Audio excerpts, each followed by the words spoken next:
बात है। जवान हो खेती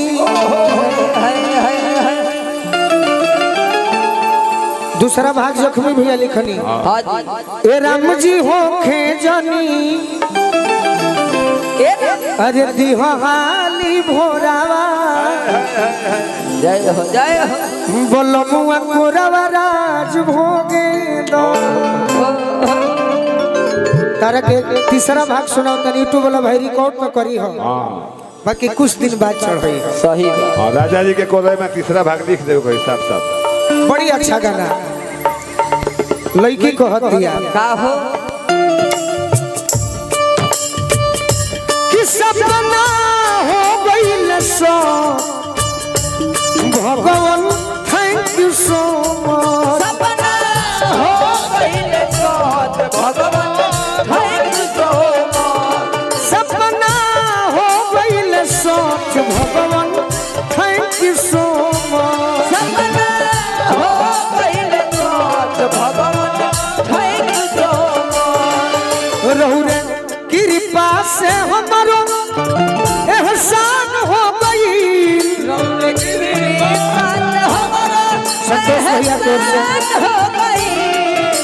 रहु रे कृपा से हमारो एहसान हो गई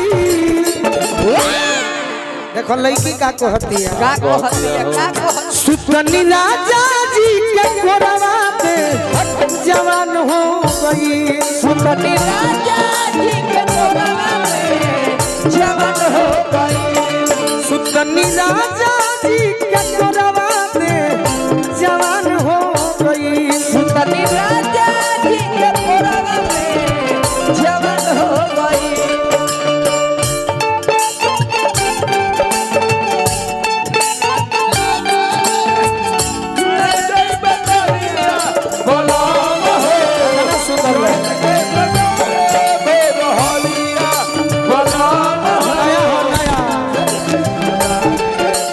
सुतनी राजा जी के कोरवा पे जवान हो गई सुतनी राजा जी के कोरवा पे जवान हो गई शिवानी गाना कोई सुन भाई बहुत सुंदर।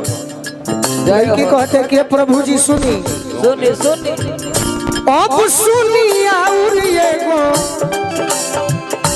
नया समाचार बा नया समाचार बा हो नया समाचार बा चलो त छौआ पौआ भारी हमार बा भारी हमार बा हो भारी हमार बा रहु रे चाहनी त देर से बिहान हो गई रौरे चौहानी तनीन से बिहान हो गई रहु रे चाहनी त देर से बिहान हो गई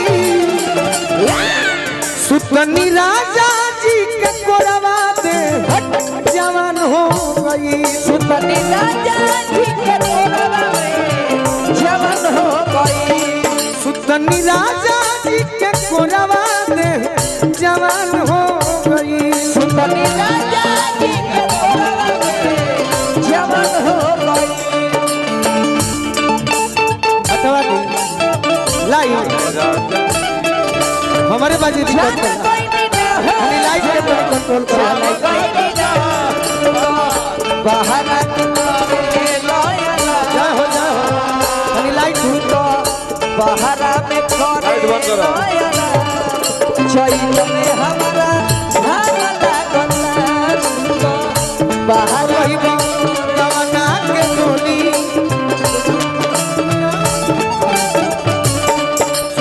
राजा जी के कोरवा में जवान हो गई सुतनी राजा जी के कोरवा और का और मुकेश भैया दूसरा लाइन का हो चढ़ा दे। आवे वाला दिन भी हसीन हो राम जी हसीन हो राम जी सोनू संग दिल संग करी प्रणाम जी कोरी प्रणाम जी पहिला राती गोलू हमारा वरदान हो गई। पहिला राती गोलू हमारा वरदान हो गई। हमारा खाती पहिला राती वरदान हो गई। सुतनी राजा जी के कोरवा में जवान हो गई। सुतनी राजा जी के कोरवा में जवान हो गई। सुतनी राजा जी के कोरवा में जवान हो गई। सुतनी राजा जी के कोरवा में जवान हो गई। और का हिमांशु राय जी की ओर से आशीर्वाद मिलल। संतोष भैया की ओर से आशीर्वाद मिलल। पूरा परिवार में खुशी के लहर बा।